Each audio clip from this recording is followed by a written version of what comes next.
হচ্ছে। এরকম এরকম মানুষ সমাজে নাই? ওই বুড়ি মহিলা বলল, ও আল্লাহর নবী মুসা, আপনি আল্লাহর কাছ থেকে জেনে নিয়ে আসবেন যে আমাকে আল্লাহ পাক এই দরিদ্রর হাত থেকে কখনো রক্ষা করবে না। হযরতে মুসা আলাইহিস সালাতু ওয়াস সালাম বললেন, ও বুড়ি মা, ঠিক আছে, আমি আল্লাহর কাছ থেকে জেনে নিয়ে আসব। এই কথা বলেন হযরতে মুসা আলাইহিস সালাতু ওয়াস সালাম আল্লাহর সাথে দিদারের জন্য রওনা দিলেন। প্রতি মুহূর্তে একজন ব্যক্তির সাথে দেখা হয়ে গেল। ওই ব্যক্তিটার অনেক লক্ষ টাকার মালিক, অনেক ধনী ব্যক্তি, এমন ধন সম্পদ তার কোনো কিছুর অভাব নাই। ওই ধনী ব্যক্তিটা বললেন, ও আল্লাহর নবী মুসা, আপনি তো আল্লাহর সাথে দিদার করার জন্য যাচ্ছেন, আল্লাহর রব্বুল আলামিনের কাছে একটি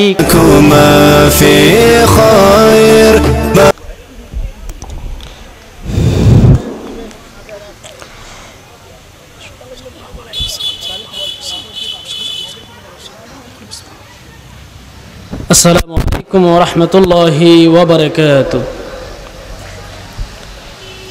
إن الحمد لله نحمده ونستعينه ونستغفره ونعوذ بالله من شرور أنفسنا ومن سيئات أعمالنا. من يهد الله فلا مضل له ومن يضلله فلا هادي له. فلن تجد له وليا مرشدا. ونشهد أن لا إله إلا الله وحده لا شريك له والذي لا زد له ولا ند له لا مثل له ولا مثيل له لا ولد له ولا والد له وهو الواحد الفرد الصمد لم يلد ولم يولد ولم يكن له كفوا أحد. ونشهد أن سيدنا وحبيبنا ونبينا وبشيرنا وطبيبنا وطبيب أرواحنا وحبيبنا وحبيب ربنا محمد رسول الله وخاتم النبي وكان الله بكل شيء عليما. أما بعد فقد قال الله تعالى في كلامه المجيد والفرقانه الحميد. أعوذ بالله من الشيطان الرجيم. بسم الله الرحمن الرحيم. قد أفلح من زكاها وقد خاب من دساها.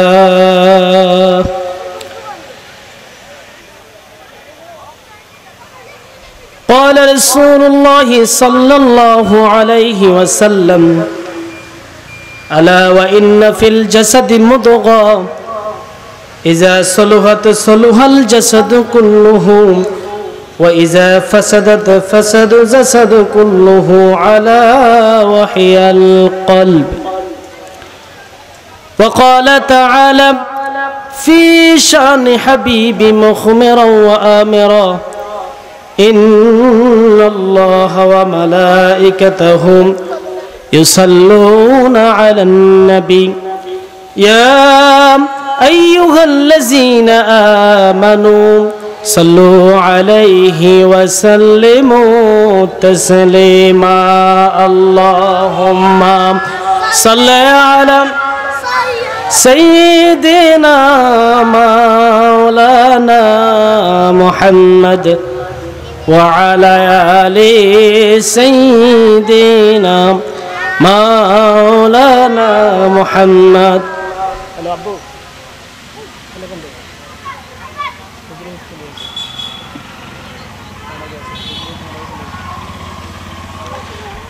اللهم صل على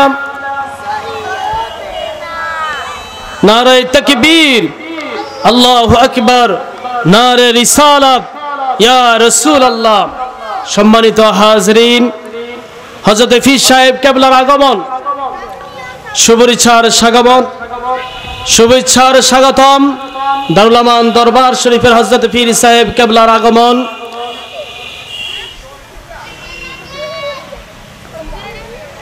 اللهم صل على سيدنا مولانا محمد وعلى آل سيدنا مولانا محمد. صلاة يا رسول الله عليكم سلام يا حبيب الله عليكم صلاة يا رسول الله عليكم سلام يا حبيب الله عليكم. بلغ العلا بكماله كشف الدجى بجماله حسنت جميع خصاله صلوا عليه وآله. سبحان الله الحمد لله لا إله إلا الله.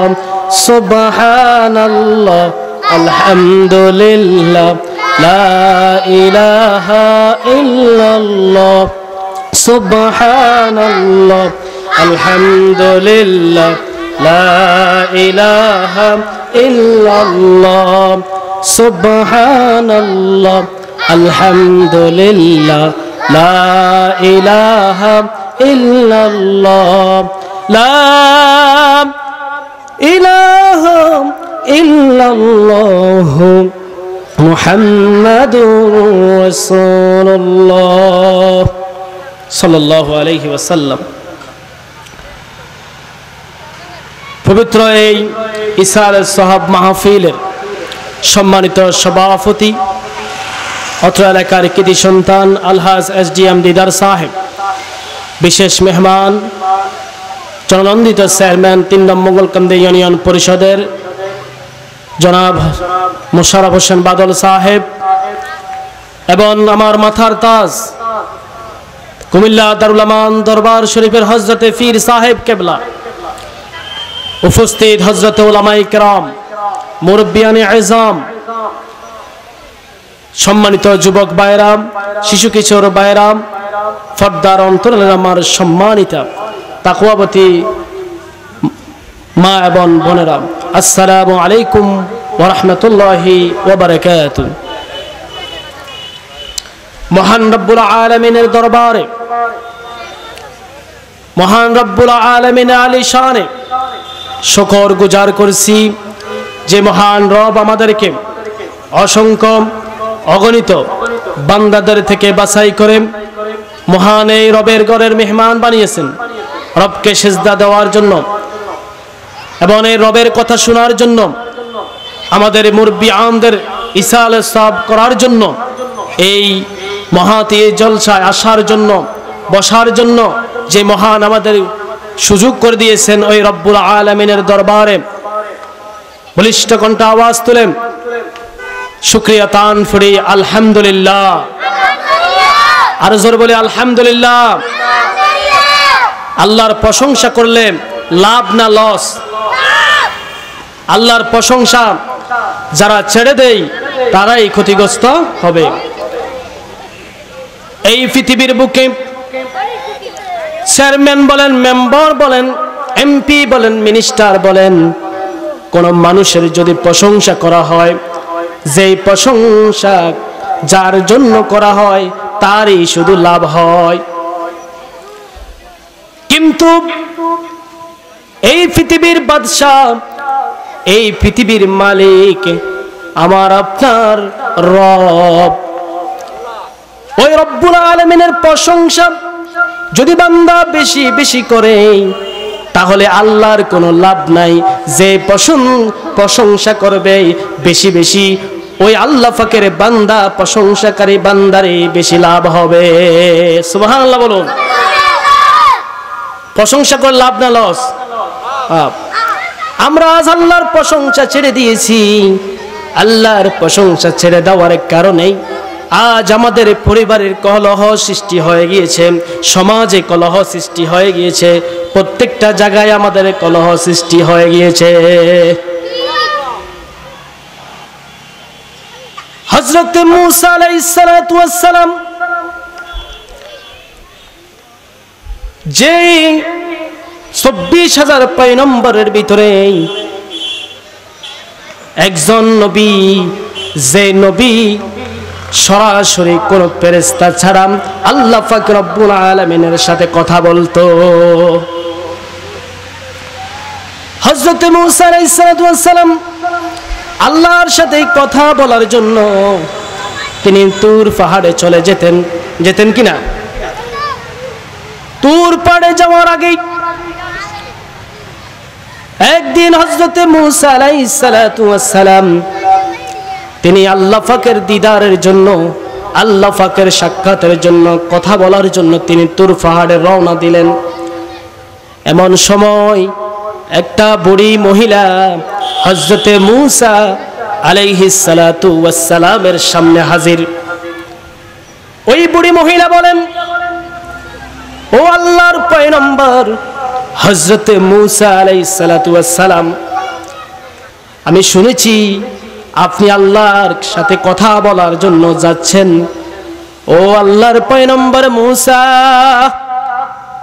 আপনি আল্লাহর কাছ থেকে একটি প্রশ্নের জবাব নিয়ে আসবেন যে আল্লাহ পাক রব্বুল আলামিন, আজকে আমি কৈশোর হারিয়ে ফেলেছি, যুবতী কাল হারিয়ে ফেলেছি, এখন বৃদ্ধকাল, পুরোটা জিন্দেগির ভিতরে আমি অভাব আর অভাব, আমি অভাবের ভিতরে রয়েছি। আমার কোনো আয় নাই, উন্নতি নাই, আমার পরিবারের শান্তি নাই, আমার ইনকাম নাই, আমি তো হচ্ছে এরকম মানুষ সমাজে নাই? ওই বুড়ি মহিলা বলল, ও আল্লাহর নবী মূসা, আপনি আল্লাহর কাছ থেকে জেনে নিয়ে আসবেন যে আমাকে আল্লাহ পাক এই দরিদ্রর হাত থেকে কখনো রক্ষা করবে না। হযরত মূসা আলাইহিস সালাতু ওয়াস সালাম বললেন, ও বুড়ি মা, ঠিক আছে, আমি আল্লাহর কাছ থেকে জেনে নিয়ে আসব। এই কথা বলেন হযরত মূসা আলাইহিস সালাতু ওয়াস সালাম আল্লাহর সাথে দিদারের জন্য রওনা দিলেন। প্রতি মুহূর্তে একজন ব্যক্তির সাথে দেখা হয়ে গেল। ওই ব্যক্তিটার অনেক লক্ষ টাকার মালিক, অনেক ধনী ব্যক্তি, এমন ধন সম্পদ তার কোনো কিছুর অভাব নাই। ওই ধনী ব্যক্তিটা বললেন, ও আল্লাহর নবী মূসা, আপনি তো আল্লাহর সাথে দিদার করার জন্য যাচ্ছেন, আল্লাহর রব্বুল আলামিনের কাছে একটি খোসা দিয়ে বলে এখন যাও না, দোকান পাড়ে বসে বসে চা খাও, বসে বসে থাকো, কারণ এখনো অনেক দেরি আছে। ফিরসা বুজুরও এখনো বসে নাই, হেলালি সাহেব এখনো বসে নাই, আছে না নাই? অনেক মানুষ দোকানে বসে রয়েছে। আল্লাহর হাবিব বলেছে, শয়তান আল্লাহর জিকির থেকে, আল্লাহর মাহফিল থেকে যখন সরে যায়, শয়তান বনি আদমের অন্তরের ভিতরে বসে বসে ওয়াসওয়াসা দিতে থাকে, তার কাছে নামাজ ভালো লাগে না। মসজিদে আজান যখন দেয় তখন শয়তান বলে, এখন মাত্র আজান দিয়েছে, আরো পরে যাইস, আছে না নাই? মাহফিলে কোনো অনেক পড়ে রয়েছে, পরে মাহফিলে আসিস, দান সাদকা করিস না, তোর টাকা কমে যাবে। আল্লাহর জিকির করিস না। শয়তানের মূল টার্গেট হলো বনি আদমকে আল্লাহ এবং তার রাসূলের জিকির থেকে ফিরে আসা। বলুন নাউযুবিল্লাহ। তাই শয়তানকে কলবে রাখতে চান? শয়তানকে কি অন্তরে রাখতে চান? শয়তান আমাদের প্রকাশ্য শত্রু। এই শয়তানের কারণে আজ আমরা পথভ্রষ্ট হয়ে গিয়েছি। নাউযুবিল্লাহ বলেন। বর্তমানে আমরা আল্লাহর জিকিরকে আমরা গুরুত্ব দিই না। সম্মানিত হাজিরিন, শুনুন, আল্লাহ পাক কোরআনুল কারীমের ভিতরে নামাজের কথা বলেছেন 82 বার। কয়বার? জোরে বলুন, কয়বার? আর যাকাতের কথা বলেছেন 83 বার। এরকম করেছেন। আল্লাহর হুকুম সম্পর্কে কিছু বলেছেন, কিন্তু দেখুন আল্লাহ পাক নামাজের কথা যেখানে 82 বার করেছেন, আল্লাহ পাক কোরআনুল কারীমের ভিতরে 350 জায়গায় আল্লাহ পাক জিকির কি করার জন্য নির্দেশ দিয়েছেন। সুবহানাল্লাহ বলুন। জিকির করা কি নফল না ফরজ? ফরজ। নির্দেশ কার? সম্মানিত হাজিরিন, 350 আয়াতের ভিতরে আল্লাহ পাক 100 আয়াত আমর সিগা ব্যবহার করেছেন। বলুন না সুবহানাল্লাহ। আমর সিগা ব্যবহার করেছেন। আমর মানে নির্দেশ দেওয়া। আল্লাহ পাক ডাইরেক্ট নির্দেশ দিয়েছেন তোমরা জিকির করো। কি করো? জিকির করো। তাই আজ আমরা জিকিরের মজলিসকে তুচ্ছ তাচ্ছিল্য করে ফেলে দিয়েছি। এটা মাত্র পীর সাহেবদের কাজ, এটা মাত্র আলেমদের কাজ বলে আমরা ফেলে দিয়েছি। আমরা মসজিদে জিকির ছেড়ে দিয়েছি, খানকায় জিকির ছেড়ে দিয়েছি, নিজের ঘরের ভিতরে জিকির ছেড়ে দিয়েছি। এখন শুধু টেলিভিশনের জিকির চলে, আছে না নাই? টেলিভিশনের জিকির চলে কিনা? আমরা এখন জিকির মজলিসকে তুচ্ছ তাচ্ছিল্য করে এটাকে দূরে সরে দিয়েছি। আমরা জানি না, হায়রে আমরা জিকির ছেড়ে দেওয়ার কারণে আমাদের আজ এই দুর্গতি, সমাজের এই দুর্গতি, ঘরে এই দুর্গতি নেমে আসছে। আগে যখন কলেরা দেখা দিত, ঘর বাড়িতে দেখা দিত না? আগে যখন কলেরা, বসন্ত রোগ বালাই দেখা দিত, তখন মুরব্বীদেরকে নিয়ে, আলেমদেরকে নিয়ে ঘরের ভিতরে বসি আল্লাহর জিকির করতো কিনা? এখন কি এটা আসেনি? এখন তুই বিলুপ্ত করে দিচ্ছে। কিছু মানুষ, আলেম নামে কিছু মানুষ জিকিরকে তুচ্ছ তাচ্ছিল্য করে ফেলে দেওয়ার কারণে আজ জিকির আমরা ছেড়ে দিয়েছি। কোরআনে যদি বলতো নামাজের কথা, যদি বলতো একামতের দিনের কথা, একামতের দিন যেরকম ফরজ তেরকম জিকির তার থেকেও দ্বিগুণ ফরজ দরকার আছে না নাই? আমরা এটা ছেড়ে দিয়েছি। উদখুলু ফিস সিলমি কাফা। আল্লাহর হাবিব বলে, আল্লাহ পাক বলেছে উদখুলু ফিস সিলমি কাফা। ও দুনিয়ার মানুষ, ইসলামে যখন পরিপূর্ণভাবে ইসলামের ভিতরে প্রবেশ করো, পরিপূর্ণভাবে কিভাবে? একজন ছাত্র, তার সাবজেক্ট হলো 11টা সাবজেক্ট। কয়টা সাবজেক্ট? পরীক্ষা দিবেন 11টা সাবজেক্ট। পরীক্ষার ভিতরে সেই 11টা সাবজেক্টে ভিতরে 10টা পরীক্ষা দিয়েছে। কয়টা পরীক্ষা? আর একটা সে পরীক্ষা দেয় নাই। এখন আপনারা বলুন, ওই ছাত্র কি পাস করবে? পাস করবে না ফেল করবে? ফেল করবে কিনা? কারণ কি? 10টা পরীক্ষায় সে গোল্ডেন প্লাস পেয়েছে, আর তার রেজাল্ট যখন আসছে 10টা পরীক্ষায় গোল্ডেন প্লাস, একটাতে আসছে ফেল। এই কারণে সবগুলো মিলে কি আসছে? এফ, মানে ফেল আসছে না? কারণ কি? মাত্র একটা না দে নাই, পারলে ওইগুলো মিলে দিতে পারতো কিনা পাস না। কারণ কি? 11টা পরীক্ষার ভিতরে সেই মাত্র 10টা পরীক্ষা দিয়েছে। একটা পরীক্ষা ছেড়ে দেওয়ার কারণে যেরকম ফেল হয়ে গিয়েছে। ও দুনিয়ার মানুষ শুনুন, ও মুসলমান ভাইরা শুনুন, সম্মানিত হাজিরিন শুনুন। আল্লাহ পাকের হুকুম কোনোটা ছোট নয়, কোনোটা বড় নয়। আল্লাহ পাকের হুকুম সবগুলো সমান। আল্লাহ পাক যখন নির্দেশ দিয়েছে আপনি মানতেই হবে। মানতে হবে কিনা? আপনি এটা ছেড়ে দেওয়া যাবে না। আমরা মনে করি জিকির, সাধারণ মনে করি জিকির। শুনুন, এই জিকির আমাদের কি উপকার করে শুনুন। হযরতে নূহ আলাইহিস সালাতু ওয়াস সালাম নাম শুনছেন কিনা? নাম শুনছেন? নূহ আলাইহিস সালাতু ওয়াস সালাম 950 বছর ইসলামের দাওয়াত দিয়েছিলেন কিনা? 950 বছর দাওয়াত দেওয়ার পরেও মাত্র 80 জন লোক তার ইসলাম ধর্ম গ্রহণ করেছে। 80 জন লোক ধর্ম গ্রহণ করার পর তার কওমেরা তার প্রতি স্টিমরোল চালাচ্ছে। হযরত নূহ আলাইহিস সালাতু ওয়াস সালামের প্রতি নির্যাতন শুরু করে দিয়েছে। আগে যেরকম নির্যাতন তার থেকেও বেশি নির্যাতন করা শুরু করে দিল। হযরত নূহ আলাইহিস সালাতু ওয়াস সালামের গায়ে আঘাত করা শুরু করে দিল, পাথর মারা শুরু করে দিল। হযরত নূহ আলাইহিস সালাতু ওয়াস সালাম চারিদিক থেকে যখন তাকে নির্যাতন তার কওমেরা করলো, হযরত নূহ আলাইহিস সালাতু ওয়াস সালাম সেই আল্লাহ পাকের কাছে দুই হাত উঠে বলে, ও রব্বুল আলামিন, একদিন নয়, দুই দিন নয়, ৯৫০ বছর আপনি আমাকে দ্বীনের দাওয়াত দিয়েছেন, দ্বীনের দাওয়াতের জন্য পাঠিয়েছেন। আপনি দেখুন দেখুন, এরা আমাকে নির্যাতন স্টিম রোলার চালাচ্ছে, তারা ঈমান আনে না, তারা আমার প্রতি নির্যাতন স্টিম রোলার চালাচ্ছে, নির্যাতন করতেছে। আল্লাহ পাক কোরআনুল কারীমে নোট করে দিয়েছে, হযরত নূহ আলাইহিস সালাতু ওয়াস সালাম আল্লাহ পাকের কাছে দুই হাত উঠে দিয়ে বলে, রব্বি লা তাযার আলাল আরদি মিনাল কাফিরিনা দাইয়ারা। হযরত নূহ আলাইহিস সালাতু ওয়াস সালাম আল্লাহর কাছে দুই হাত বলে, ও রব্বুল আলামিন, আমি এতদিন পর্যন্ত আপনার দ্বীনের দাওয়াত দিলাম, তারা আমার কথা শুনে না। ও আল্লাহ, আপনি এই কাফেরদের ঘর বাড়ি সব কিছু আপনি ধ্বংস করে দেন। ঘর বাড়ি কি করেন? নূহ আলাইহিস সালাম দোয়া করছে না বদদোয়া করছে? বদদোয়া। তখনই আল্লাহ পাক সাথে সাথে নবীর দোয়া কবুল করে নিয়েছেন। নূহ আলাইহিস সালাতু ওয়াস সালামকে বললেন, ও নূহ, তুমি কিস্তি তৈরি করো, নৌকা তৈরি করো। যে নৌকা তুমি তৈরি করো, ওই নৌকার ভিতরেই তুমি তোমার উম্মতদেরকে, যারা কালেমা পড়া মুসলমান, কারা পড়া ইমানদার, তোমার উম্মতদেরকে বাছাই বাছাই করে নৌকাতে উঠাইবে, এবং প্রতিটি পানির জোড়া জোড়ায় তুমি নৌকার ভিতরে উঠাবে। আর তুমি সবাইকে ঘোষণা দাও, অমুক সময় হঠাৎ করে প্লাবন সৃষ্টি হয়ে যাবে, যে প্লাবন হবে সেই প্লাবন থেকে বাঁচার উপায় নাই, বাঁচার উপায় না।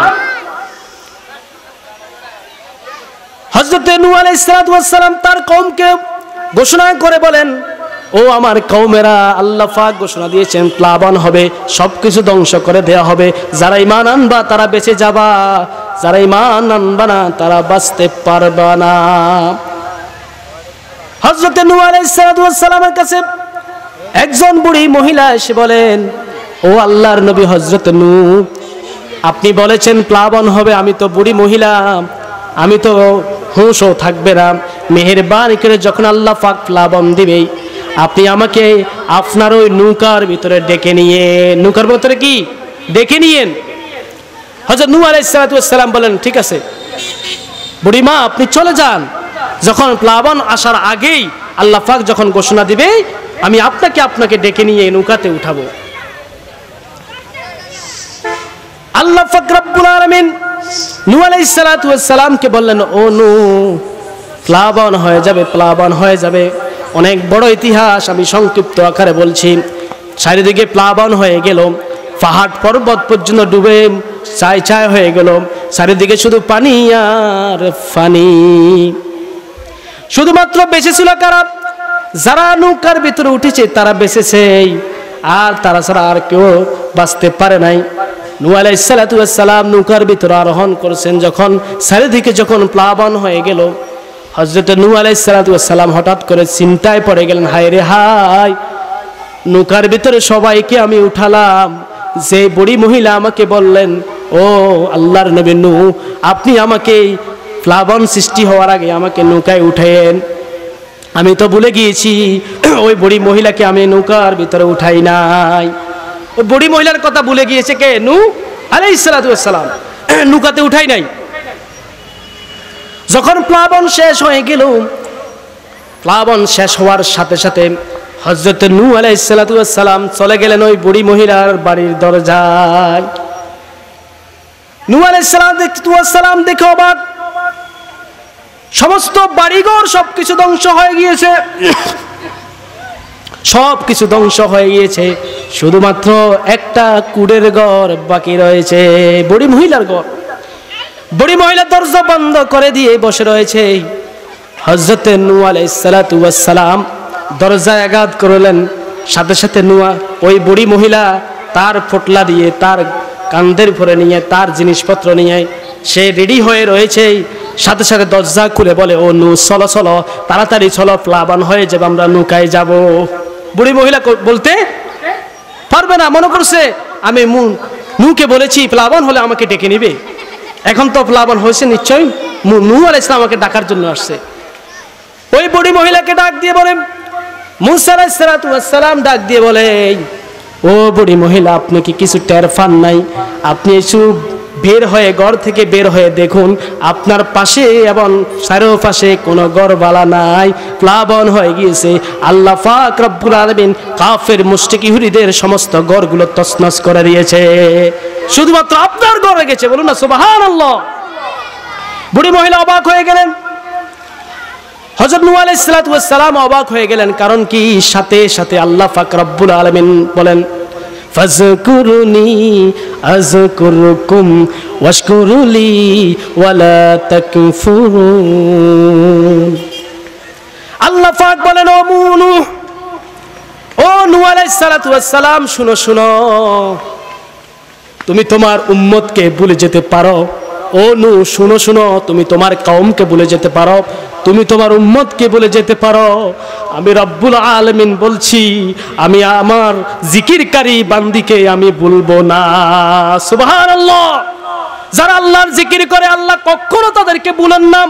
আল্লাহর জিকিরে যারা মগ্ন থাকে, যত বড় বিপদ হোক না কেন, মুসিবত হোক না কেন, আল্লাহ পাক বলেছে আমি আমার জিকিরকারী বান্দাকে যত বড় বিপদ হোক না কেন আমি উদ্ধার করে নি। সুবহানাল্লাহ। ওই বুড়ি মহিলার এক পুরো পানিও তার সোনার ঘরের ভিতরে ঢুকে নাই। কি অবাক কাণ্ড! শুধু তাই নয়, যারা আল্লাহর ওলি জিকির যারা করে তারা ওলি। এই আশিকেরা, আল্লাহর আশিকদের কোনো বিপদ হয় না, মুসিবত হয় না। এই যে আমার দাদা ওলি আহমদ দরবেশ রহমতুল্লাহ আলাইহির, আপনারা জানেন ওনার পড়ালেখা নাই, কিছু নাই, কিন্তু তার একটাই ছিল, কফস জারি ছিল। আল্লাহর কসম করে বলি, আপনি প্রয়োজন আমাদের পীর সাহেব হুজুরকে দেখেন। আমি যখন কুমিল্লা গিয়েছি তখন শুনেছি আমার দাদার এই কেরামতের কথা। যখন 52 সালে যে বন্যা হয়েছে আমাদের দেশে, হয়েছে না? ওই সময় আমি শুনেছি, আমি ওনাদের মুখ থেকে, আমাদের পীর সাহেব হুজুরের মুখ থেকে শুনেছি, আলেমদের মুখ থেকে শুনেছি। যখন বন্যা হয়েছে ওই সময় আমাদের বর্তমান পীর সাহেব হুজুর হযরত আবু বকর সিদ্দিক মাদ্দাজিল্লু আলী হুজুর এবং তার আব্বাজান আমাদের মরহুম পীর সাহেব হযরত হাতিম আলী বাগদাদী রহমতুল্লাহ আলাইহি, যার মুরিদ আমাদের সুবি মৌলী সাহেব মাওলানা আব্দুল্লাহ হুজুর এবং অনেক উলামায়ে কেরাম তার মুরিদ এই জমিনে রয়েছে। ওরা দুজন ছিল আরব কান্ট্রিতে হজ করার জন্য। ওই সময় বন্যা আমাদের বাংলাদেশটা ডুবে ফেলছে কিনা, তখন আমার দাদা বর্তমান আমাদের পীর সাহেব হুজুরের ছেলে, আমাদের মাথার তাজ মাহমুদ সিদ্দিকী সাহেব এবং তার মেজো ছেলে মাহবুব সিদ্দিকী সহ আমার দাদা তাকে নোয়াখালী হাতিয়ার ভিতরে ঘরের ভিতরে অবস্থান করেছেন। চারিদিকে বন্যা। ওলি আহমদ দরবেশ তিনি, বন্যা হয়েছে, চাল পরিমাণ বন্যা, সমস্ত বাড়িঘর ডুবিয়ে ফেলছে। আমার দাদা বর্তমান পীর সাহেব হুজুরের ছেলে মাহমুদ সিদ্দিকী সাহেবকে এবং তার ভাইকে চালের উপরে রেখেই আমার দাদার উপরে উঠতে পারে না, কারণ যখন 3 জন মানুষ চালের ভিতরে উঠবেই সাথে সাথে ভেঙে নেচে পড়ে যাবে। আমার এই ওলি আহমদ দরবেশ রহমতুল্লাহ আলাইহি তিনি ঘরের ভিতরে একটি ঘরের যেই চৌকাঠ রয়েছে ওই চৌকাঠটা ধরে তিনি রয়ে গিয়েছে, চোখ বন্ধ করে শুধু জিকির করতেছে রুহানি পয়েস দিয়ে, এই অন্তরকে নফস দিয়ে। ওই সৌদি আরব থেকে হাতিম আলী বাগদাদী হুজুর তিনি আমার দাদাকে ডাক দিয়ে বলেন, ও ওলি, ও দরবেশ, শুনো শুনো, তুমি চোখ বন্ধ করে আল্লাহ পাকের জিকির করো। কার জিকির? আল্লাহ পাকের জিকির করো। আমার এই ওলি আহমদ দরবেশ তিনি আল্লাহ পাকের জিকির করতেছে চোখ বন্ধ করে। আর এই দিকে পীর সাহেব হুজুরের সমস্ত আওলাদেরা চিন্তা হয়ে গেল, হায় রে, ওলি দরবেশ মারা গিয়েছে, ওলি দরবেশ মারা গিয়েছে। দেখুন ওই বুড়ি মহিলাকে যে আল্লাহ উদ্ধার করেছে, ওলি দরবেশকে সে আল্লাহ উদ্ধার করেছে। একটি বড় সাপ, সেও সাপে প্লাবন থেকে বাঁচার জন্য, ওই ঘূর্ণিঝড় থেকে বাঁচার জন্য ওলি দরবেশের সমস্ত হাতগুলোকে বন্দি করে তার চেহারার দিকে তাকিয়ে রয়েছে। সাপও জিকির করে আল্লাহর, ওলি দরবেশ জিকির করে আল্লাহর। সুবহানাল্লাহ। যখন বন্যা শেষ, চারিদিকে শুধু বলে ওলি দরবেশ মারা গিয়েছে, বন্যার নিশ্চয় মারা গিয়েছে। ওলি দরবেশ তাই বন্যা শেষ হওয়ার সাথে সাথে ওই ঘর থেকে যখন বের হয়ে গেল, সবাই অবাক হয়ে গেল। আপনার গা তো কোনো পানির বীজা মাত্র নাই, পোশাক কোনো বীজা নাই, কারণটা কি? বলে আমি নিজেই করতে পারবো না, আমি যখন চক্ষু বন্ধ করেছি শুধু আল্লাহর জিকির করেছি, চোখ খুলে দেখি চারিদিকে সবকিছু শিখ হয়ে গিয়েছে, অবাক কাণ্ড।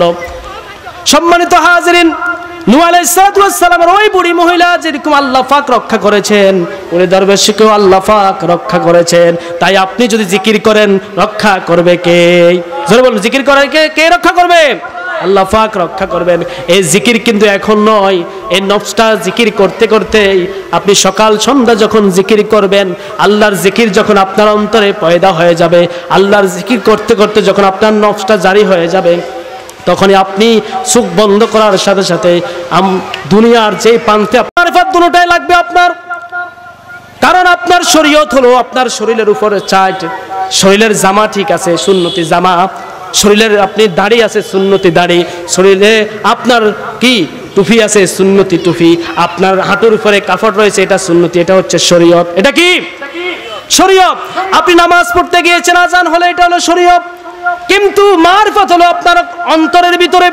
আপনি নামাজ পড়েছেন, অন্তর পড়ে রয়েছে সাদওয়ানে, আপনি নামাজ পড়েছেন, আপনার অন্তর রয়েছে কি টেলিভিশনের প্রান্তে। হুজুর এখানে আসেন,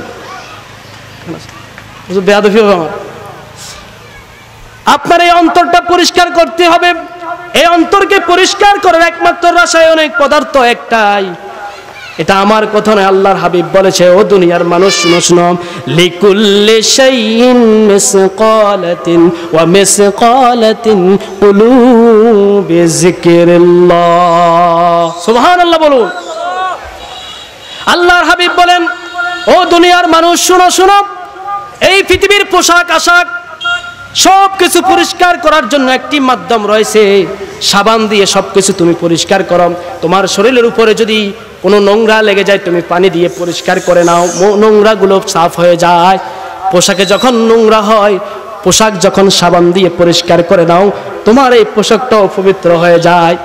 কিন্তু শুনো শুনো, মিসকালাতুন কুলুবি যিকরিল্লাহ, এই মানুষের বনি আদমের যে অন্তর রয়েছে, যে কলব রয়েছে, এই অন্তরটা পরিষ্কার করার জন্য, এই অন্তরটা, এই কলবটা পরিষ্কার করার জন্য পৃথিবীর কোনো মাধ্যম নাই।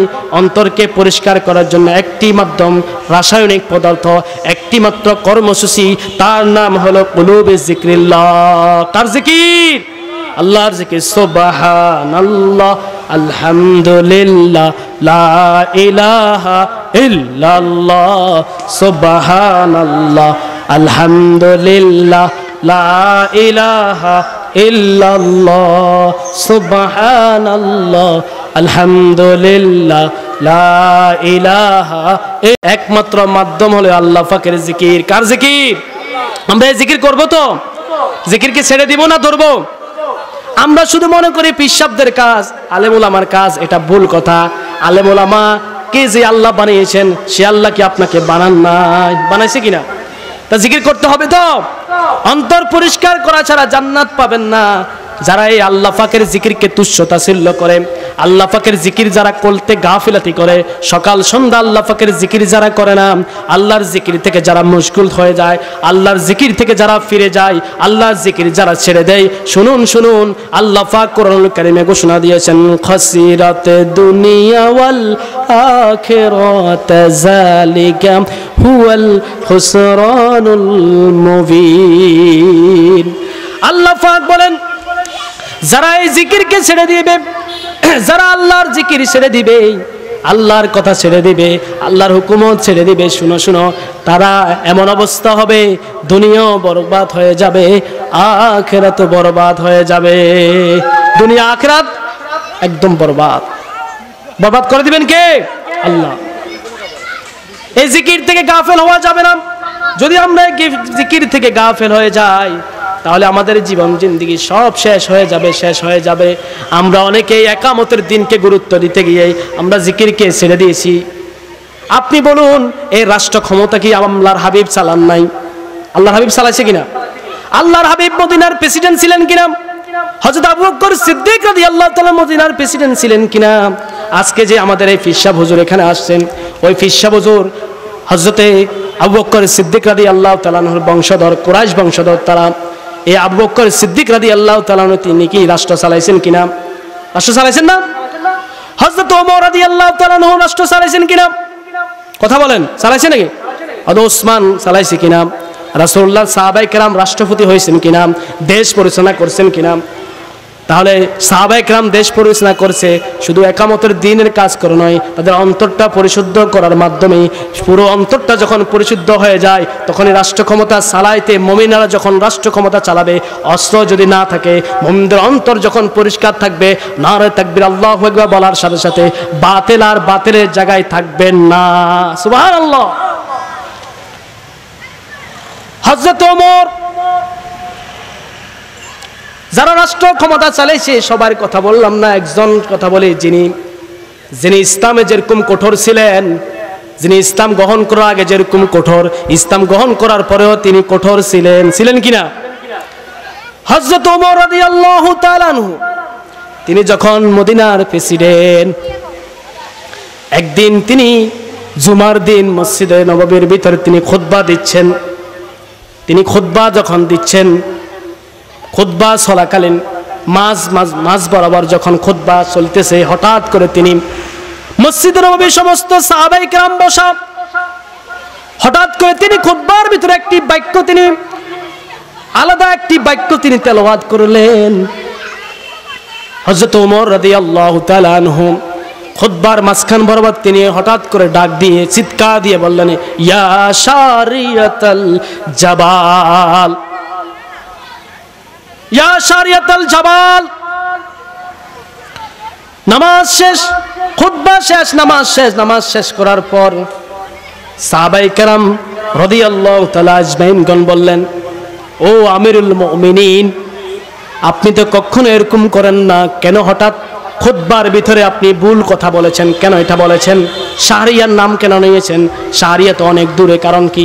কেন নাম লইলেন? শাহরিয়ার নাম কেন খুতবাতে লইলেন? বলেন, কাকে বলে? প্রেসিডেন্টকে বলে। ভুল ধরছে কে? জনগণে। কার ভুল? প্রেসিডেন্ট ভুল ধরছে কিনা? আর আমাদের সমাজে যদি প্রেসিডেন্ট তো দূরের কথা, একজন সাধারণ একজন জনপ্রতিনিধির যদি কোন রকম ভুল আপনি ধরেন, আপনার কি অস্তিত্ব থাকবে? থাকবে? হযরত ওমরকে বলেন, ও আমিরুল মুমিনিন, আপনি কেন এই কথা বললেন? কারণ কি? এটার কফিয়ত দিন। হযরত ওমর রাদিয়াল্লাহু তাআলা আনহু তিনি ডাক দিয়ে বলেন, ও রাসূলুল্লাহর সাহাবীরা, শুনো শুনো, তোমরা কি জানো না কিছুদিন আগেই আমি ইসলাম রক্ষা করার জন্য, দ্বীনের পক্ষে লড়াই করার জন্য আমি অসংখ্য আমার মদিনার আনসারদেরকে, আমার সেনাবাহিনীদেরকে পারস্য দেশে যুদ্ধ করার জন্য, কাফের মুশরিকদের বিরুদ্ধে যুদ্ধ করার জন্য আমি প্রেরণ করেছি। পারস্য দেশে, মদিনা থেকে পারস্য দেশে প্রায় 500 মাইল দূরত্ব। হযরত ওমর বলেন, আমি যখন খুতবা দিচ্ছি তখন হঠাৎ করে আমি দেখতে পেলাম 500 মাইল দূরে তিনি পাহাড়ের অন্য দিক থেকেই আমার মুসলমান সৈন্যদেরকে আক্রমণ করতেছে কাফেররা। আমি এটা দেখে স্থির থাকতে পারি নাই। আমি মুসলমানদের সেনাবাহিনী শাহরিয়া, মুসলমানদের সেনাবাহিনী শাহরিয়াকে লক্ষ্য করে বলেছিলাম, ও শাহরিয়া, জাবালের পাহাড়ের অন্য দিক থেকেই তোমাদেরকে হামলা করতেছে রে, শাহরিয়া সাবধান হয়ে যাও, কাফের মুশরিকরা তোমাকে হামলা করতেছে। সুবহানাল্লাহ বলুন। মদিনা থেকে 500 মাইল দূরে। সাহাবীরা অবাক হয়ে গেলেন, 500 মাইল দূরে থেকে ওমর ডিক্লার দিচ্ছে, শাহরিয়া, পাহাড়ের অন্য দেশ থেকে কাফেররা হামলা করতেছে, সাবধান হয়ে যা। এটা কেমনে বললো? মোবাইল দিয়ে, টেলিফোন দিয়ে, ইন্টারনেট দিয়ে? না, ওই সময় কিছু ছিল নি। কি দিয়ে? অন্তর দিয়ে, নফস দিয়ে। হযরত ওমর প্রেসিডেন্ট, তিনি ওমর প্রেসিডেন্ট হয়ে নফস দিয়ে তিনি 500 মাইল দূরে শাহরিয়াকে ডিক্লার দিলেন, ও শাহরিয়া, পাহাড়ের অন্য দেশ থেকে কাফের হামলা করতেছে, সাবধান হয়ে যাও। ওমর এই দুনিয়ার চক্ষু দিয়ে তিনি দেখে নাই, ওমর দেখেছে তার অন্তরের চক্ষু দিয়ে। কোন অন্তরের? এই নফসের চক্ষু দিয়ে। এমনি সামনে হাসিল হয় নাই। আমরা প্রেসিডেন্ট হতে চাই, আমরা দ্বীনের কথা চাই, পার্লামেন্টে কোরআনের আইন আমরাও চাই, কিন্তু কোরআনের আইন থেকে আপনার নফস যদি পরিষ্কার না হয়, আল্লাহর কসম করে বলি, এই কোরআন সাক্ষী, কোরআন সাক্ষী, আল্লাহর কসম করে বলি, আপনি এই কোরআন দিয়ে রাষ্ট্র পরিচালনা করতে পারবেন না, পারবেন না। পারবে? আপনার অন্তরটা পরিষ্কার করতে হবে, এই জিকির দিয়ে অন্তর পরিষ্কার করতে হবে। যদি অন্তর পরিষ্কার না করতে পারেন, আল্লাহর কসম করে বলি, আপনি একামতের দিন হাজারো বার করুন, রাষ্ট্র পরিচালনা করুন, করতে পারবেন না। কারণ আপনি খোঁজ দিয়ে দেখুন, মিশরের প্রেসিডেন্ট মুরসি, মিশরের প্রেসিডেন্ট মুরসি মাত্র কয়দিন ক্ষমতায় ছিল? বেশি দিন ছিল কিনা? সে একামতের দিন কাজ করেছে। মিশরের প্রেসিডেন্ট ক্ষমতা আসা মাত্রই তার 2টা দিন হয় নাই, সে ক্ষমতা চূর্ত করে দিয়েছে। এখন কাফেররা মিশর দখল করে অসংখ্য আলেম ওলামাদেরকে মারতেছে। তাই সম্মানিত হাজিরিন, আপনি সাহাবীদের আশ্রম, সাহাবীদের কর্মগুলো আপনি ফলো করতে হবে, রাসূল আদর্শ আপনি ভিতরে ফিট করতে হবে। সাহাবীরা জিকির করেছে, সমস্ত আউলিয়া কেরাম জিকির করেছে, সমস্ত উলামা কেরাম জিকির করেছে, তাবেঈনরা জিকির করেছে। আপনি জিকির ছাড়তেই পারবেন না। জিকির যদি ছেড়ে দিন, আপনার অন্তরটা মরে যাবে। আর এই অন্তরকে পরিশুদ্ধ করতেই হলে, এই কলবকে পরিশুদ্ধ করতে হলে ডাক্তারের কাছে যাওয়া লাগবে। ডাক্তারের কাছে যাওয়া লাগবে কিনা? আপনার শরীরে হাত কেটে গিয়েছে, আপনি চলে গেলেন ডাক্তারের কাছে, ডাক্তার সাহেব হাতটা কেটে গিয়েছে, আপনি চিকিৎসা করুন। আমি জ্বর হয়েছে, সর্দি হয়েছে, কাশি হয়েছে, আমি অসুস্থ হয়ে পড়লাম, ও ডাক্তার সাহেব আমার চিকিৎসা করুন। ডাক্তার কাছে যান কিনা? সিরিয়াল ফর সিরিয়াল দেন না? আপনার শরীর অসুস্থ হয়ে গিয়েছে, এটা চলে গেছেন কার কাছে? জরবন কার কাছে? ডাক্তারের কাছে। আপনার অন্তর যে মরে গিয়েছে, আপনার অন্তর যে মারা গিয়েছে, আপনার নফস যে অপবিত্র হয়ে রয়েছে, আপনি কি নফস পরিষ্কার করার জন্য কারো কাছে গিয়েছেন? জান নাই। মনে রাখবেন, শরীর যেরকম অসুস্থ হয়ে গেলে, শরীর অসুস্থ হলে আপনি যেরকম ডাক্তারের কাছে যান, এই অন্তরটা অসুস্থ হয়ে গেলে একমাত্র আল্লাহর ওলিদের সোহবতে যাওয়া লাগবে। আল্লাহর ওলিদের কাছে যখন যাবেন, আল্লাহর ওলিরা আপনার এই নফসকেই পবিত্র করার জন্য হাতিয়ার দিবেন, ডাক্তারি করে আপনার এই অন্তরটা পরিষ্কার করে দিবেন। সুবহানাল্লাহ বলুন, আরো জোরে বলুন সুবহানাল্লাহ। তাই এই কলবের ডাক্তারকে আল্লাহর ওলিরা, কলবের ডাক্তারকে আল্লাহর ওলিরা হচ্ছে কলবের ডাক্তার। আল্লাহর ওলিদের সোহবতে যেতে হবে। আজ আমরা আল্লাহর ওলিদেরকে তুচ্ছ তাচ্ছিল্য করে দিয়েছি, এটা করার কারণও আছে। কারণ কিছু মাজার পূজারী যারা ফিরকে সিজদা দেয়, যারা ভণ্ডামি করে, ডোল তবজা ফেটে, আছে না নাই? বাংলাদেশের সব জায়গায় নাই, অনেক জায়গায় আছে। ডোল তবজা ফিটে ফিটে তারা তাদের পীর সাহেবের সামনে তাদের কদম রুচি করে এই যে সিজদা দেয়। নাউজুবিল্লাহ বলুন। এই কোফালটা কি পীর সাহেবকে সিজদা দেওয়ার জন্য দিয়েছে? এই কোফাল কাকে সিজদা দিবে? আল্লাহকে। আল্লাহ ছাড়া এই কুফাল কারোকে সিজদা দিবে না। এই দারুল আমান দরবার শরীফ আপনি গিয়ে দেখবেন, আমি মুখের কথা নয়, মেহেরবানি করে আপনারা যেয়ে দেখেন, এই দারুল আমান দরবার শরীফে ফির সিজদা নাই, মাজার পূজা নাই, শুধু একটা মাত্র কর্মসূচি, আল্লাহর বান্দাদেরকে যাদের অন্তরগুলো মরে গিয়েছে, যাদের অন্তরগুলো মরিচিকা পড়ে গিয়েছে, এই দারুল আমান নামক স্থানে, গোফরানপুর নামক স্থানে, কুমিল্লা দারুল আমান দরবার শরীফের হযরতে পীর সাহেব নিজে ডাক্তার হয়ে, অন্তরের কলবের ডাক্তার হয়ে আল্লাহর বান্দাদের চিকিৎসা করে নফসকে জারি করে দিয়েছে। সুবহানাল্লাহ, নারে তাকবীর, নারে রিসালাত সাল্লাল্লাহু আলাইহি ওয়াসাল্লাম। আপনি গিয়ে দেখুন ওখানে কি বন্ডামি চলে কিনা। কোন বন্ডর মতো লুস নাই, সমস্ত আলেমেরা ফাকির মতো, তোতা পাখির মতো নিচে বসে বসে শুনে। উনি হচ্ছে এই ওলি, ওলি কুলের শিরোমণি তিনি। তার কাছে কখনো শিরিকের লেশ মাত্র নাই। হাজার হাজার আলেম তার মুরিদ রয়েছে, কিন্তু তারা আলেমেরা কেন ওই পীর সাহেবের কাছে যায়? সাধারণ মানুষ থেকে সবচেয়ে বেশি আলেমেরা ওই দারুল আমানে যায়। আপনারা গিয়ে দেখবেন ওনার মর্তবা কি। আলেমেরা আমাদের থেকে বেশি বুঝে না কম বুঝে? জোরে বলেন, বেশি বুঝে না? তারা কোরআন হাদিস রিসার্চ করে, তারা জানে যে এই পীর সাহেব কোনো বাতিল পীর নয়, হক পীর। এই বাংলাদেশের ভিতরে অসংখ্য পীর রয়েছে, নাম করা পীর রয়েছে, কিন্তু এই দারুল আমানের সাথে কোনো পীরের তফাৎ নাই, মিল নাই। এই পীরটা হলো হক পীর। এখানে জালে ইলমে তাসাউফ, অসংখ্য পীর নিজে বলে আমি জান্নাতে নিয়ে যাব তোমাদেরকে, তোমরা আসো আমার কাছে, আসো আমার কাছে আসো, আমি তোমাদেরকে জান্নাতে নিয়ে যাব। বলে কিনা? বলে না? মাজার পূজারী কিছু লোক আছে নিজেদেরকে পীর দাবি করে, তারা বলে তোমরা আমার কাছে আসো, আমার হাতে বায়াত গ্রহণ করো, কিয়ামতের ময়দানে আমি তোমাদেরকে জান্নাতে নিয়ে নিব। জান্নাতের কোনো গ্যারান্টি আছে? আর এই দারুল আমানের পীর সাহেব, আমার মাথার তাজ হযরতে পীর সাহেব কেবলা, আমি তার মুখ থেকে কখনো শুনি না যে আমার হাতে বায়াত গ্রহণ করো, আমি তোমাকে জান্নাতে নিয়ে যাব। এটা তো বলে না, বলে না। এত বড় আল্লাহর ওলি হয়ে তিনি এই কথা বলে, ও আমার মুরিদেরা শুনো শুনো, ও মুসলমানেরা শুনো শুনো, আমার জন্য দোয়া করো আমি যাতে জান্নাত পাই। সুবহানাল্লাহ বলুন। এত বড় ওলি এই কথা বলে, এটা হচ্ছে সহক ওলি। এই দরবারে বন্দামি করার সুযোগ নাই। আমরা বুঝি না আমাদের এই জমিনে, এই পুরাতন রাস্তার মাথায়, এই লক্ষ্মীপুর গ্রামে, এই মঙ্গলকান্দি ইউনিয়নে এই পীরের অবস্থান। উনি কোনো সাধারণ পীর নয়, ইলমে তাসাউফ অর্জন করেছে তারা।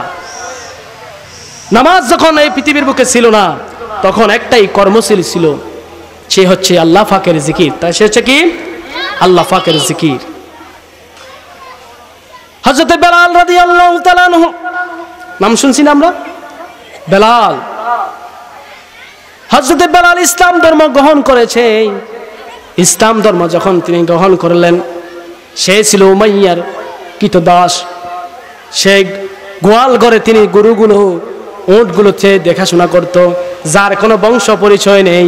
হযরত বেলাল রাদিয়াল্লাহু তাআলা আনহু নবীজির সাথে হাতে হাত রেখে বেলাল ইসলাম ধর্ম গ্রহণ করে তার গোয়াল ঘরে বসে বসে আল্লাহর জিকির করতেছে।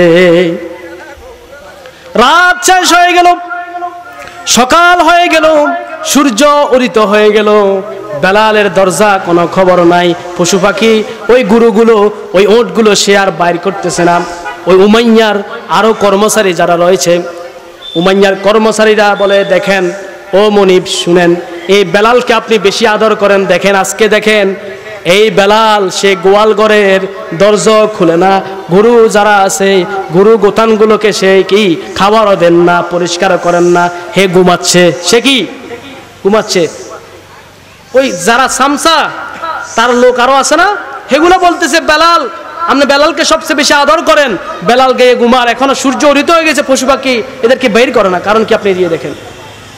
উমাইয়া চলে গেল, বেলালের গোয়াল করে গিয়ে দরজায় আঘাত করে বেলাল বেলাল করে ডাক দেই, বেলালের কোনো শব্দ নাই, বেলালের কোনো কি শব্দ নাই।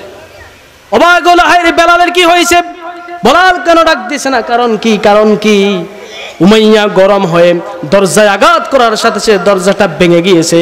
দরজা ভেঙে ওই উমাইয়া ঘরের ভিতরে, ওই গোয়াল ঘরের ভিতরে ঢুকে দেখে হযরতে বেলাল রাদিয়াল্লাহু তাআলা আনহু সে এক গোয়াল ঘরের এক জায়গায় বসে রয়েছে, বসে বসে কি যেন গুনগুন করে পড়তেছে। কি যেন গুনগুন করে বলতেছে, যেটার আওয়াজ নাই, আওয়াজ শব্দ করতেছে না। আবার অন্যদিকে তাকিয়ে দেখে গোয়াল ঘরের ভিতরেই গরু গোতান যেগুলা রয়েছে, গরুর ওঁটগুলো, গরু এবং ওঁট তাদের সুন্দর মতে খানা পিনা খাইতেছে, আর নিচে গোয়াল ঘরের নিচে তাদের মল মূত্র গোফর কিছুই নেই, সব কিছু পবিত্র, সব কিছু সুন্দর হয়েছে, এবং ওই গোয়াল ঘরের ভিতরে কোনো দুর্গন্ধ নয়, শুধু সুগন্ধি বের হচ্ছে।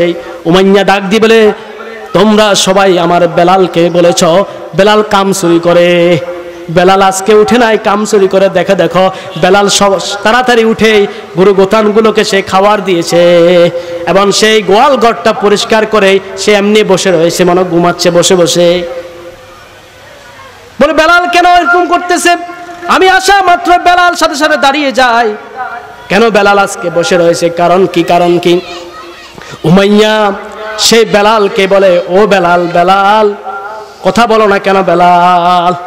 বেলালের কোনো শব্দ নাই, বারবার ডাক দে বেলাল, বেলাল বলো, বেলালের কোনো শব্দ নাই। হঠাৎ করে হযরতে বেলালের গায়ে হাত দিয়ে বলেন, ও বেলাল, বেলাল। এই কথা বলা মাত্রই বেলালের মুখ থেকে চক্ষু বন্ধ, মুখ থেকে চলে আসতো লা ইলাহা ইল্লাল্লাহ মুহাম্মাদুর রাসূলুল্লাহ সাল্লাল্লাহু আলাইহি ওয়াসাল্লাম। বেলাল ইসলাম ধর্ম গ্রহণ করে ফেলেছে। গ্রহণ করা মাত্রই তার প্রথম সবাক হলো আল্লাহ পাকের জিকির। কার জিকির? আল্লাহ পাকের জিকির বেলাল করেছে। আল্লাহ পাকের জিকির বেলাল করেছে। আর এইদিকে আল্লাহ পাক ফেরেশতাদেরকে দিয়ে তার কর্মকাণ্ড যে গোয়ালঘর পরিষ্কার করে দিয়েছে। সুবহানাল্লাহ। আল্লাহ দে বলেছে ফাজকুরুনি আযকুরুকুম ওয়াশকুরুলি ওয়ালা তাকফুরুন।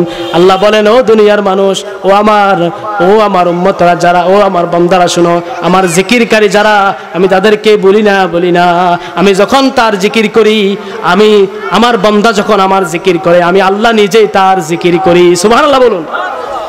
নামাজ আমরা আল্লাহর জন্য পড়ি, কিন্তু আল্লাহ আমাদের জন্য পড়ে না। কিন্তু জিকির একমাত্র কর্মসূচি যেটা আল্লাহর জন্য আমরা করি, আর উল্টো আল্লাহ আমাদের জন্য করে। সুবহানাল্লাহ বলুন। সুবহানাল্লাহি ওয়া বিহামদিহি। এই জিকিরে অনেক অসংখ্য ফজিলত রয়েছে। এই জিকির করলে আপনার অন্তরটা পরিষ্কার হয়ে যাবে। এই সম্মানিত হাজিরিন, আমরা একজনের কথা সবচেয়ে বেশি জানি, যারা একামতের দিন চায় তারাও এটা বেশি জানে। মুজাদ্দিদ আল ফিসারি নাম শুনছেন কিনা? মুজাদ্দিদ আল ফিসারি নাম শুনছেন? আল্লাহর খাস ওলি মুজাদ্দিদ আল ফিসারি। আল্লাহর দ্বীনের দাওয়াত দেওয়ার কারণে তাকে জেলের ভিতরে বন্দী করা রয়েছে। মিশরের মুজাদ্দিদ আল ফিসানি মিশরের কায়রোতে, মিশরের জেলখানায় যখন মুজাদ্দিদ আল ফিসানিকে বন্দী করে রেখেছেন, তখন এমন নির্যাতন করেছে ওই মিশরের প্রেসিডেন্ট, ও তারা জেলখানার ভিতরে একটি বাঘ ছেড়ে দিয়েছে। একটি বাঘ, কি বাঘ? এটা শুনুন নাই? মুজাদ্দিদ আল ফিসানিকে একটি ঘরের ভিতরে বন্দী করে একটি বাঘ ছেড়ে দিয়েছে। ওই বাঘটা ক্ষুধার্ত বাঘ, কি ক্ষুধার্ত বাঘ ছেড়ে দিয়েছে। মুজাদ্দিদ আল ফিসানির কক্ষের ভিতরে একটি ক্ষুধার্ত বাঘ ছেড়ে দিয়েছে। ওই ক্ষুধার্ত বাঘ যখন ছেড়ে দিল, ওই জেলখানার কয়েদি যারা রয়েছে, জেলখানার জেলাররা লক্ষ্য করলো মুজাদ্দিদ আল ফিসানি রহমতুল্লাহ আলাই তিনি এক পারে বসে বসে আল্লাহর জিকির করতেছে, আর ওই বাঘটা তার পাশে তাকে না খেয়ে, তার গায়ে আঘাত না করে তার সাথে জিকির বাঘও করতেছে। সুবহানাল্লাহ। তাই জিকিরকারী বান্দাদেরকে রক্ষা করে কে? জোরে বলুন কে? আমরা জিকির করব তো? আমরা এই নফসকে পবিত্র করব তো? ইনশাআল্লাহ বলুন ইনশাআল্লাহ। আর এই নফসকে পরিষ্কার করা, নিজে শুধু জিকির করবেন, আর ডাক্তার কাছে যেতে হবে, কারণ ওষুধ ডাক্তারে দিবে, কিভাবে খাবেন এটা জানতে হবে না? আপনি ওষুধ খাবেন কিভাবে এটা জানতে হবে কিনা? এটা ডাক্তারে বলে তুমি দিনে 2 বেলা খাবা, 2 চামচ করে, এরকম বলে না? আপনি তো ইচ্ছে করে দোকান থেকে ওষুধ আনিয়ে পুরো বোতলটা খেতে পারতেন না? কিন্তু কারণ কি? ডাক্তারের সাজেশন। কেন ডাক্তারের সাজেশন? হলো এই কারণে যে আপনি যদি কম কম করে খান তাহলে শরীরের ক্ষতি হবে না, আস্তে আস্তে দিনের রোগটা সারবে। তাই তেমনি আপনি এই অন্তরকে পরিষ্কার করার, নফসকে পরিষ্কার করার, আল্লাহর ওলিদের সোহবতে থাকবেন, ওলিদের থেকে সোহবত নিবেন, ওলিদেরকে আস্তে আস্তে ওলিদের আপনাকে সোহবত দিবে।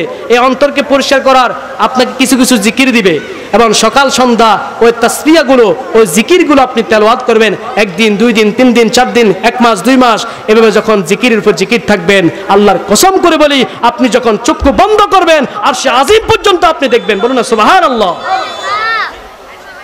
এটা সাধারণ কথা নয়। আপনি একটু চিন্তা করে দেখুন, এই দুনিয়ার চোখ দিয়ে আপনি যখন চক্ষু বন্ধ করেন সব অন্ধকার দেখেন, অন্ধকার দেখেন না? কিন্তু যখন চোখ বন্ধ করেন তখন দুনিয়ায় আপনি যে প্রান্তে যান আল্লাহ পাক আপনাকে দেখাবে। বলুন না সুবহানাল্লাহ। সম্মানিত হাজিরিন, আর এই অন্তরটা কোরআনুল কারীমের ভিতরে 5টা প্রকার রয়েছে। কয়টি প্রকার? 5 প্রকার। কয় প্রকার? 5 প্রকার। কোরআনুল কারীমে আল্লাহ পাক 5 প্রকার রয়েছে। 1 নম্বর হলো নফসে আম্বারা। সংক্ষিপ্ত আকারে বলতেছি, সময় কম। নফসে আম্বারা, এই আম্বারাটা হচ্ছে তাকে সমস্ত তার সব কাজকর্ম সমস্ত কিছু দুনিয়ামুখী। কি মুখী? দুনিয়ামুখী। তারা দুনিয়াকে সবকিছু মনে করে। দর হাকিকত হায় ওহি সুবহে গওয়া মে জিন্দগি, মত কো সমঝা হায় গাফিলে ইক্তিতামে জিন্দগি। তারা বলে মত আবার কি জিনিস? মৃত্যু হয়ে গেল, শেষ হয়ে গেল, মত কিছু না। যে দুনিয়াটা খাও দাও ফুর্তি করিলই, মত আবার কি? ওই বলতেছে না না, মৃত্যু যখন হয়ে গেল সাথে সাথে তোমার জীবনের শুভে সাদেক আরম্ভ হয়ে গেল। তাই নফস আম্মারা হচ্ছে তারা সমস্ত আল্লাহ পাক মোহর বেঁধে দিয়েছে। ফি কুলুবিহিম মারাদুন ফাজাদাহুমুল্লাহ, আল্লাহ তাদের অন্তর অসুস্থ, খাতামাল্লাহু আলা কুলুবিহিম, মোহর বেঁধে দিয়েছে, চিল মেরে দিয়েছে, এরা চিরকাল জাহান্নামী।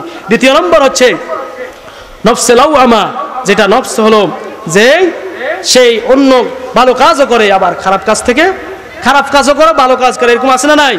এরপরে হচ্ছে নফসে মুতমাইন্না, যে নফসটা সেই খারাপ কাজ থেকে ফিরে রেখে যে ইয়া আইয়ুহান নাফসু মুতমাইন্না ইরজিই ইলা রাব্বিকা রাদিয়াতাম মারদিয়্যা ফাদখুলি ফি ইবাদি ওয়াদখুলি জান্নাতি।